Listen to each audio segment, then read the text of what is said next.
The following is a listener-supported ministry from the Grace Evangelical Society. Do you ever entertain a thought about some people you see or know as unlikely believers in God? If we could see and know what God sees and knows, sometimes we'd be surprised. Hello, friend. Welcome to Grace in Focus. So glad that you have joined us for this episode. And this is the radio broadcast and podcast ministry of the Grace Evangelical Society. We'd like you to get to know us better. You can do so at our website, faithalone.org. We have thousands of articles there that you can read for free, and we have some resources that are free as well. We also have an online bookstore, and you can find Bob Wilkin's latest book there.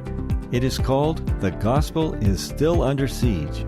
Find it at faithalone.org/store. Now with today's discussion from Mark chapter 7, here are Bob Wilkin and Ken Yates.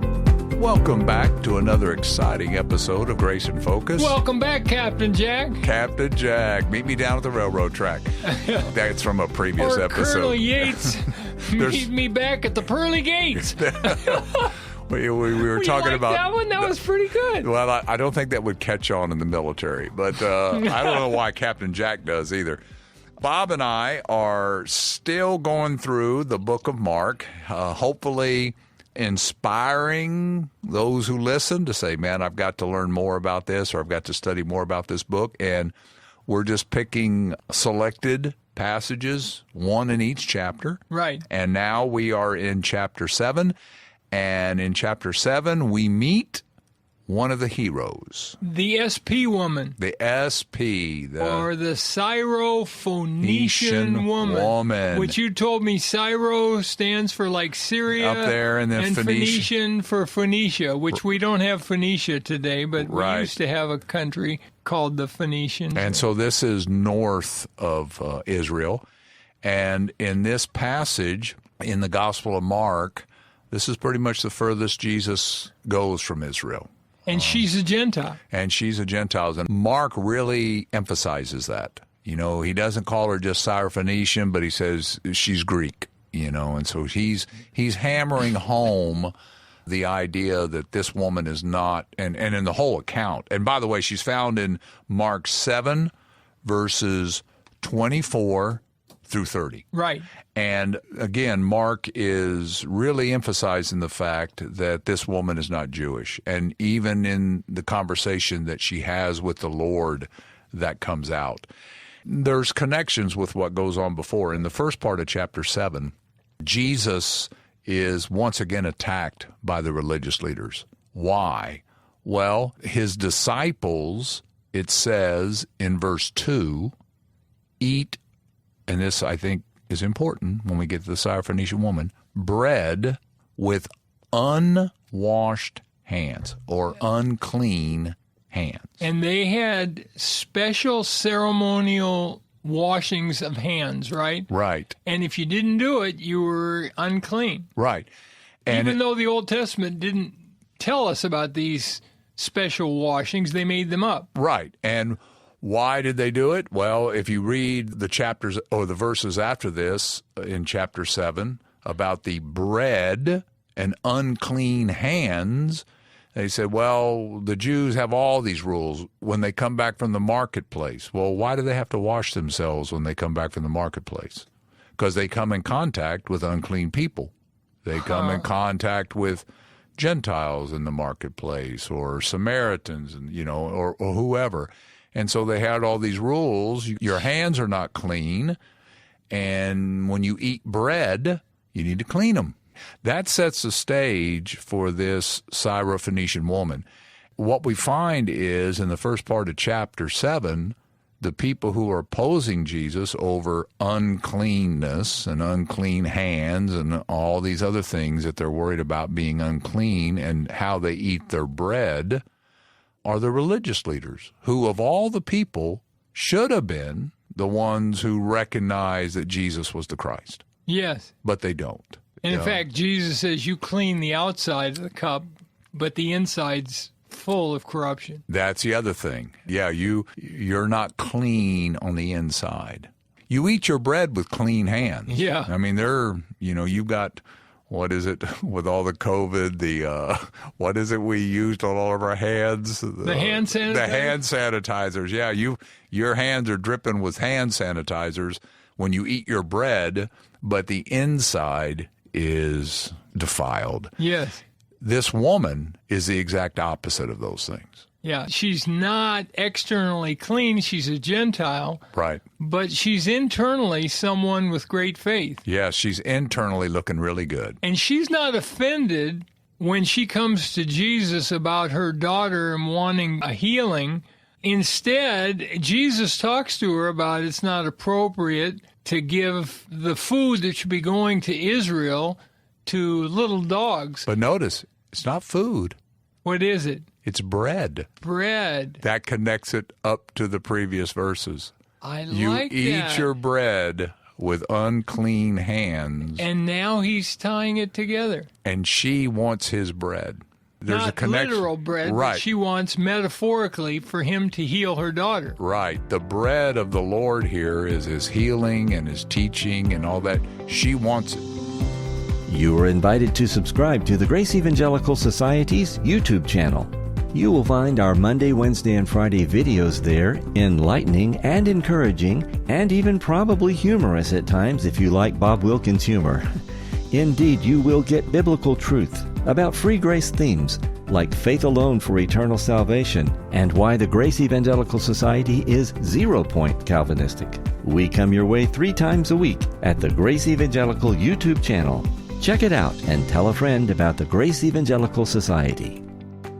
But now Jews called Gentiles dogs, right? Yes. Jesus is being very nice to talk about little dogs. Right. You know, like the household dogs, the Chihuahuas or the Shih Tzus or these other little cute dogs. It's not the street dogs. It's not, yeah, these aren't, what do you call them, hyenas or something? Right. And so this woman, as Mark is connecting these passages with the ideal of unclean, with the idea of bread, he's contrasting these two. You got the religious leaders on the one hand, and you've got this woman. And this woman is the hero, and they're the goats. Exactly, where you would expect it to be the exact opposite. Yeah. This is the kind of woman that the Pharisees would never have anything to do with.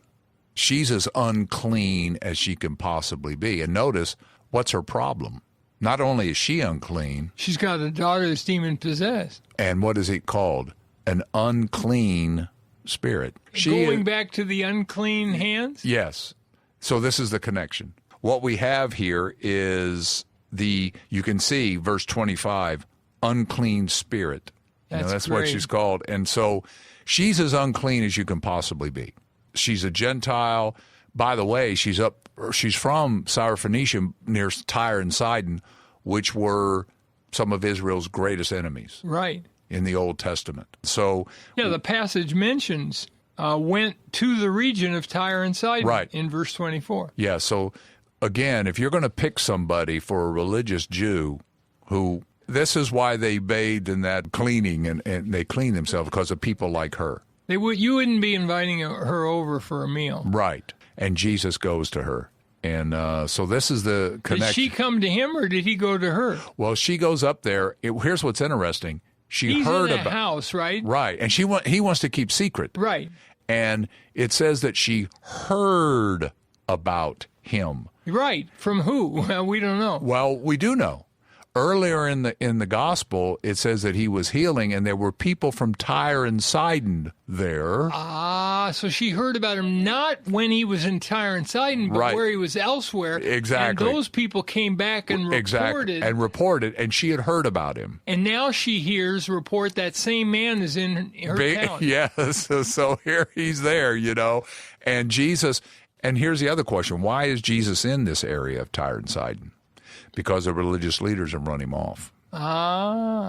So who you would expect to be welcoming him, accepting him, believing in him, have opposed him, and now he's gone off into this Gentile area.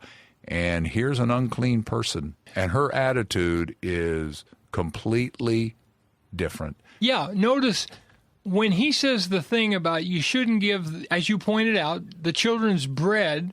The children would be Israel. Right. Israel's bread. You're not to give that to the little dogs, which would be the Gentiles.